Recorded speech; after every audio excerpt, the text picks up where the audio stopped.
자, 실습 두 번째 영상 시작하도록 하겠습니다. 자, 아까 우리가 사회학자까지 봤죠. 자, 그 다음은 이제 작명가에 대해서 좀 보도록 하겠습니다. 자, 똑같이 한번 이렇게 넣고, 너는 장면가야. 페르소나의 특징을 한눈에 보여주는 재미있는 별명 3가지를 지어달라고 합니다. 꼼꼼한 김대리, 갓생 사는 대학생 등. 그래서 페르소나는 건강 염려증이 있는 40대 남성.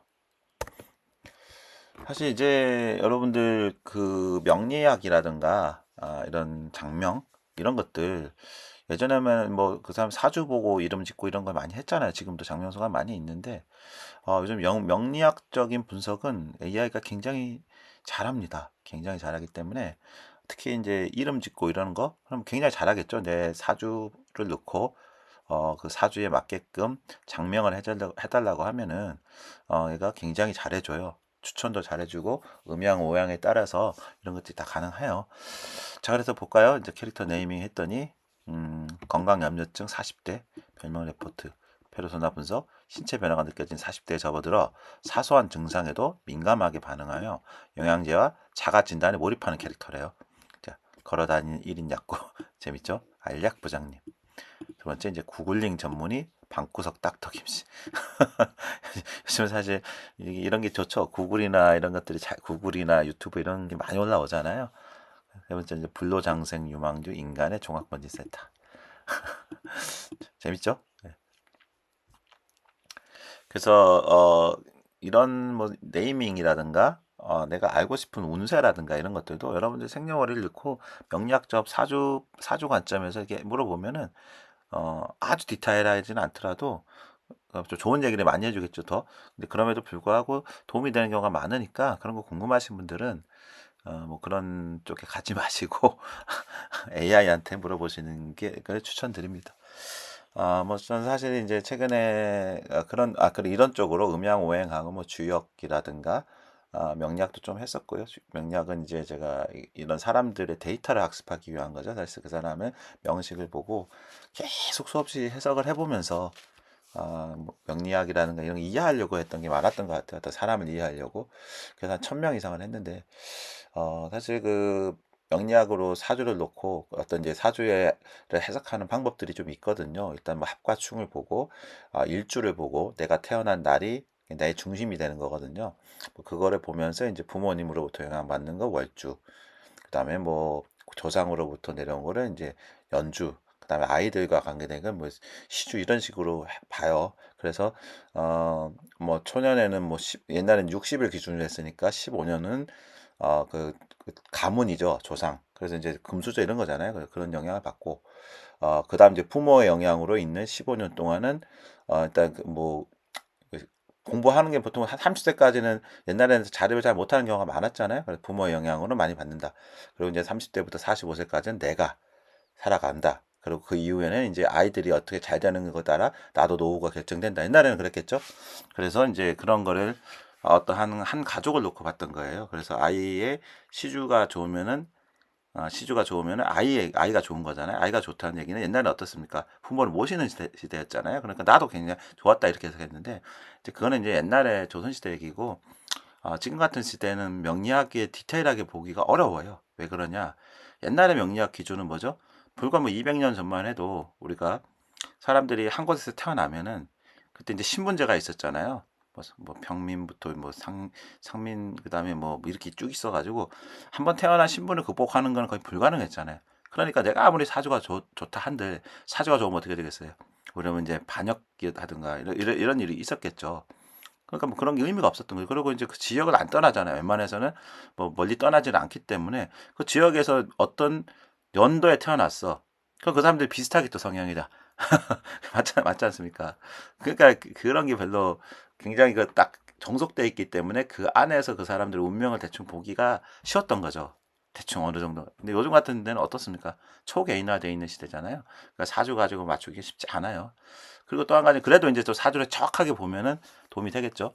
나의 그 시점이 나오니까요. 언제 내가 움직이고 언제 승진하고 이런 거는 좀 사주에 있습니다. 그걸 관운이라 그러는데 그거 외에 요즘에 이제 사주도 많이 보러 다니더라고요. 젊은 친구들이. 근데 MBTI가 있잖아요. 우리가 옛날에는 MBTI 이런 거 대신에 우리한테 뭐가 있었죠? 예, 옛날에 가장 대표적인 MBTI 같은 게 혈액형이었던 거예요. 일본에서 아주 간단하게 해가지고 A형은 뭐 소심해, 뭐 B형은 뭐 이렇게 활동적이고 이런 거 이제 성격 좋다. 뭐 그다음에 AB형은 뭐 약간 뭐 천재 아니면 뭐 또라 이런 얘기 있었잖아요. 그다음에 O형은 뭐 다들 이렇게 포용하는 이런 식으로 네 가지가 사람이 많이 봤던 게 있었고요. 그 외에도 뭐 여러 가지가 있었잖아요. 있었는데 이제 그게 MBTI로 오면서 젊은 사람들이 이제 이걸 가지고 다 심리 테스트를 해가지고 나는 무슨 성향이야 이러면서 서로를 이제 맞춰가는 거죠. 자, 그런데 이제 그 성격이라는 것 자체가 상황에 따라 달라질 수 있잖아요. 뭐 내가 그다음에 나이에 따라 달라질 수 있고 MBTI는 나이에 따라 달라질 수 있습니다. 그래서 그것도 이제 하나의 기준으로 하고 있는데 그것도 맞지가 않아요. 근데 사람에게 가장 잘 맞는 게 뭘까요? 맛입니다, 맛. 그래서 맛에 따라서 맛을 보면은 그 사람의 건강도 알 수 있고 그 오행이라는 거죠. 몸에 이런 것도 밸런스를 맛에서 다 알 수가 있어요. 그래서 옛날부터 이제 한의학에서 맛을 굉장히 중요했다라는 부분입니다. 맛하고 이제 컬러 이런 것들. 아무튼 뭐 그래서 요즘 시대는 저도 이제 운명공학이라는 말을 써서 저는 나름 이제 동양 철학과 양자역학을 다 해서 한 5D 관점에서 이제 다차원적 관점으로 어떤 사람들의 이런 사람들뿐만 아니라 다양한 것들을 거시적인 거 우주적인 관점에서 그게 이제 우주적인 매크로 관점에서 이제 몇 천 년 단위를 보는 게 이제 태열신수라는 게 있어요. 동양 철학 중에 뭐 그런 것들. 그다음에 이제 우리가 태어난 북두칠성을 중심으로 북극성 중심으로 보는 자미도수 천문학적인 게 있고요.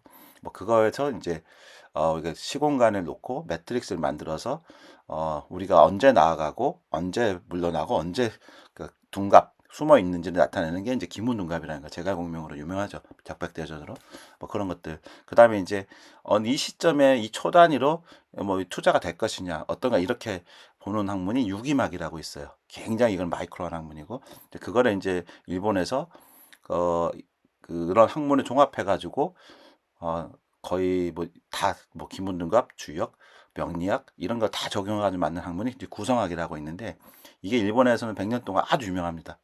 그 학문을 통해 가지고 많은 사람들이 자기 미래를 예측하고 그 발전해 왔다고 합니다. 우리나라에서는 그 구성기학, 구성학이 우리나라에서 만들었다고는 하는데 그걸 이제 일본에 뺏겼다는 얘기가 있고요. 뭐 이거는 뭐 아닐 수도 있고 그런 설이 있는데 이제 그런 거를 저는 다 공부를 하고 10년 정도 익혀왔어요. 그러다 보니까 AI를 만나서 어떤 일이 벌어졌냐 이런 미래 예측학과 알고리즘이 다 있으니까 전 어차피 원래 개발을 먼저 했었거든요. 제 회사 들어갈 때 개발 소프트웨어 엔지니어로 들어갔었어요. LG전자에.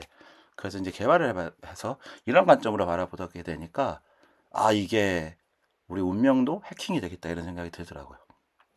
그래서 이제 요즘에 이제 그걸 연구해가지고 알고리즘화 시켜버렸어요. 그때 너무 좀 뭐야 디테일하게 나와서 좀 약간 무섭다고 해야 되나?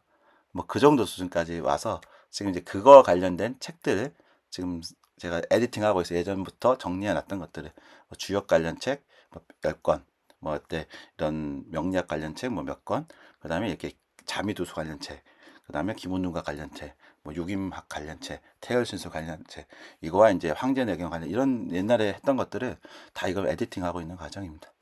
좀 말이 길었죠. 자, 다음 바로 넘어가겠습니다. 그 전에 여러분들 뭐 지루할 수 있으니까 아까 못 보여드렸던 짤툰 국밥중 한번 보겠습니다. 이게 이 영상 하나 가지고 이 짤툰 300만을 그러니까 거의 100만을 바로 찍었거든요. 영상 하나 가지고.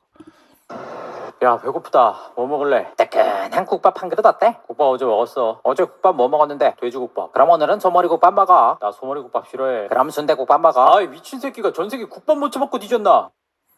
오야, 떡볶이 어때? 떡볶이 좋다. 야, 떡볶이를 왜 처먹냐? 이쑤시개로 일일이 찍어 먹어야 되고 서비스도 따로 없는데 그거 처먹을 바엔 양파에 풋고추에 된장에 마늘에 깍두기에 김치에 시원한 물까지 갖다 주는 따끈한 국밥 든든하게 먹고 말지. 야, 그럼 햄버거 어때? 햄버거. 햄버거를 왜 처먹냐? 먹다 보면 패티셔 빠져나가고 손에 다 묻고 처먹기 좆도 불편한데 그거 처먹을 바엔 따끈한 국밥 든든하게 먹고 말지. 그럼 그냥 국밥 먹을까? 국밥을 왜 처먹냐? 국밥 처먹을 바엔 따끈한 국밥 든든하게 먹. 씨발놈아, 아가리 딱대. 아이, 미친 새끼가 진짜 이씨. 자기야, 이거 받아. 우리 100일 선물이야. 와, 뭐야 이게? 발렌시아가 트리플S잖아. 와, 그거 씨발, 엄청 이거 색깔 비싼 좀 거야, 봐. 자기야. 미쳤다. 진짜 고마워 자기야. 자, 내 선물도 열어봐. 설마 내가 전에 갖고 싶다고 했던 구찌 지지마몽 마틀라스 미니백이 아니라 씨발 국밥이네? 아니 자기야, 그런 쓰잘데기 없이 비싼 핸드백을 왜 사? 그거 살 돈이면 뜨끈한 국밥 200그릇 든든하게 먹고 말지. 그래, 뜨끈한 국밥 줘서 존나게 고마운데 지금 우리 와 있는 곳이 어디야? 어디긴 어디야, 국밥집이지. 국밥집에서 국밥을 선물해, 이 미친 새끼야! 오늘 우리 창식이 생일이니까 아빠가 맛있는 케이크 사오실 거야. 우와, 케이크다 케이크, 케이크다 케이크. 국밥 사왔다. 아니 여보, 케이크 사오라니까 왜 또 씨발 국밥을 사왔어요? 케이크를 왜 처먹냐? 생크림은 더럽게 느끼하고 맛대가리도 없어가지고 비싸기만 더럽게 처비싼 케이크 처먹을 바엔 따끈한 국밥 든든하게 먹고 말지. 야, 이 쌍놈 새끼야, 아빠가 국밥 사왔는데 눈을 왜 그렇게 떠? 빨리 감사하다고 안 해? 야, 장식아, 이리 와봐라. 왜요, 아빠? 내일부터 대학교 첫 수업이지? 아빠가 우리 아들 입학 선물로다가. 아, 됐어요, 치워요. 보나마. 자, 이게 굉장히 큰 히트를 쳤고요. 재밌어서 한번 들어가 봤습니다. 자, 다음 시스템 갈게요. 자, 이제 데이터 통합자의 관점에서 보는 거예요. 자, 우리가 7주차에서 분석한 3명 인터뷰 내용 여러분들이 직접 해보셨나요? 자, 이거는 이제 가상으로 할게요. 지금 그래서 인터뷰 내용 붙여놓게. 자, 이거를 할 때 여러분들이 이렇게 해보면 돼요. 자, 어떻게 하면 될까요? 자, 가상으로 3명의 인물을 만들고 인터뷰를 생성해서 진행. 이렇게 하면은 얘가 알아서 이 내용으로 이렇게 만들어 줍니다. 그러니까 너무 편하죠. 사실 억지로, 그러니까 이거는 우리가 어디까지나 학습용이니까. 예. 그래서 이제 이런 식으로 얘가 만든 다음에 이 3명에 대해서 가상 인터뷰를 한 거 있잖아요. 이렇게 인터뷰 B, 그다음에 인터뷰 C. 그래서 두 번째는 이제 도출하는 과정인 거예요. 도출해서 심리적 동기, 행동 패턴 이런 것들 도출해내고. 그래서 일단 데이터 분란을 다수인 40대 김정밀 씨를 했어요. 내 몸의 수치가 정상이어야 비로소 내 하루가 안전하다. 이렇게 해서 이제 40대 이런 프로필을 만들어 가지고 가상 인터뷰를 해보는 거예요. 그래서 기본 인적 사항은 김정밀이고, 직업은 중견기업 중간관리자, 가족 구성은 아내와 초등학생 자녀 2명. 그 다음에 이제 거주 형태는 이렇게 됩니다. 심리적인 지형은 핵심 동기가 즉 가장의 생존, 그리고 이제 내가 아프면 가정이 무너진다 이런 것들. 두려움은 이제 예고 없이 찾아오는 돌연사, 암진단 뭐 이런 것들. 태도는 현대의학을 신뢰하면서도 의사의 짧은 진료 시간에는 만족하지 못하는 것. 주요 행동 및 라이프 스타일은 정보를 소비하는 거예요. 자기 전 스마트폰으로 뭐 좋은 음식 이런 것들을 하고 있고, 영양제 루틴은 이렇게 돼 있고 이렇게 돼 있습니다. 페인 포인트는 정보의 비대칭성, 의학 지식이 부족한데 정보는 너무 많아서 선택 장애 있고 시간이 부족하다. 그리고 심리적 고립이 있다. 그다음에 니즈 및 기회 요인은 개인 맞춤형 큐레이션 이런 것들. 그다음에 데이터 해석 지원. 그다음에 심리적 이런 것들 해가지고 가상의 모델을 해서 이런 걸 만들 수 있다라는 부분입니다. 공감 지도를 작성할 수 있다라는 거죠. 여러분들도 이제 여러분들이 실제로 인터뷰한 사람이 있으면은 그 사람 자료를 쓰시면 되고, 없으시면 이렇게 가상으로 여러분 디테일하게 어떤 캐릭터를 정해가지고 그 사람들이 실제적으로 공감되는 말을 나오도록 설정한 후에 진행하시면 됩니다. 자, 다음입니다. 일단 이제 비주얼 디렉터 관점에서 보는 거예요. 자, 한번 보겠습니다. 자, 너는 비주얼 디렉터야. 자, 이미지 생성 등의 생성 AI에게 페르소나의 얼굴을 그려달라고 할 거야. 페르소나의 외모, 옷차림, 표정, 배경 등을 아주 구체적으로 묘사하는 영어 프롬프트를 작성해줘. 페르소나 이런 식으로. 자, 한번 해볼게요. 일단 여기서 한 것처럼 AI 생성할 때 미드저니나 실제 미드저니가 아직도 퀄리티가 가장 좋습니다. 그래서 여러분들은 실제 미드저니를 쓰면 좋은데 미드저니를 뭐 약간 가입하고 뭐 쓰고 하는 게 조금 개인들이 쓰기 조금 어려울 수 있어요. 그래서 이제 그 정도 수준을 만드는 거는 미드저니에 들어가서 미드저니에 있는 프롬프트를 복사해가지고 지금 우리 제미나이에 넣어서 쓰잖아요. 그럼 굉장히 잘 나옵니다. 자, 그래서 이 미드저니 관점에서 생성 가이드를 해봤어요. 자, 그래서 이렇게 프롬프트를 영어로 했잖아요. 아까 배경이나 이런 여기 안내한 것처럼 다양한 옷차림을 넣어가지고 여러분들 한번 해보는 거예요. 자, 한번 이미지 생성해줘. 이게 새로운 창으로 해야 되는데 안 되는 경우도 좀 있으니까 한번 이제 프로로 해가지고 한번 해보겠습니다. 로딩 하네요. 예. 자, 실제로 그래서 이렇게 미드저니 형식의 이런 프롬프트를 넣게 되면은 제미나이에서도 굉장히 고퀄리티 이미지가 나옵니다. 그러니까 여러분들도 뭐 이 고퀄리티 이미지를 가지고 뭐 꼭 미드저니 안 써도 이렇게 프롬프트를 최적화시킨 걸 가지고 여러분들이 연습을 하게 되면은 굉장히 아주 좋은 결과를 뽑아낼 수가 있습니다. 아무래도 이미지니까 좀 시간이 조금 걸리죠. 자, 그랬더니 이렇게 나왔죠. 30세에 아주 디테일하게 넣었더니 디테일한 동작이 이렇게 나왔습니다. 자, 그래서 이제 약간 팁을 드린 다음에 이제 미드저니를 가셔가지고 미드저니 누르면 이렇게 다른 게 나와요. 그래서 미드저니라고 돼 있는 요렇게 된 거를 다들 속습니다. 이렇게 들어가면은 여기 보면 이제 이런 이미지를 만들고 싶다. 그죠? 있을 거 아니에요?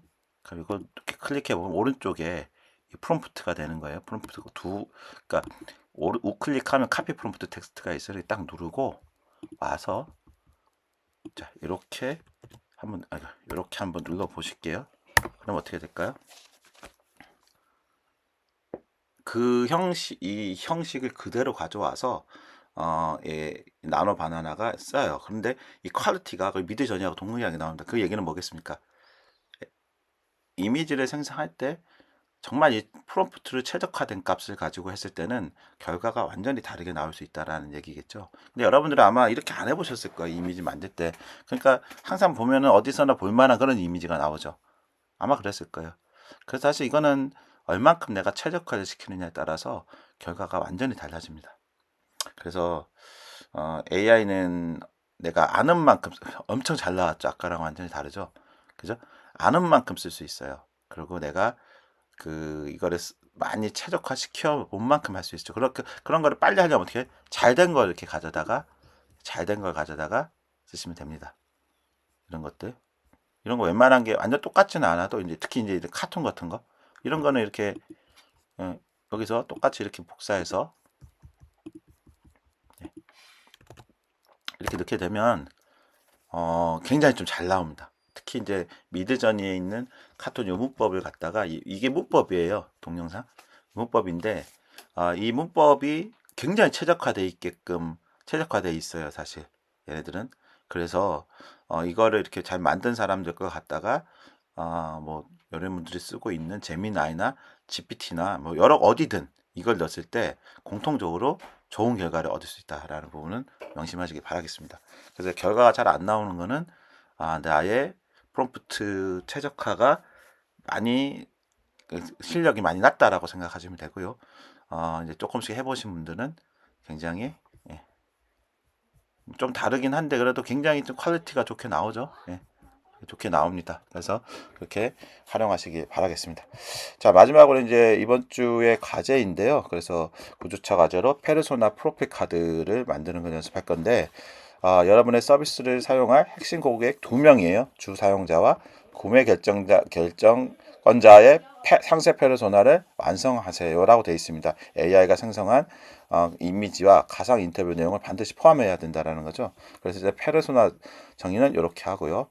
그다음에 스텝 2는 시각화하는 거예요. 얼굴을 생성하고 세 번째는 이제 인터뷰를 하는 거죠.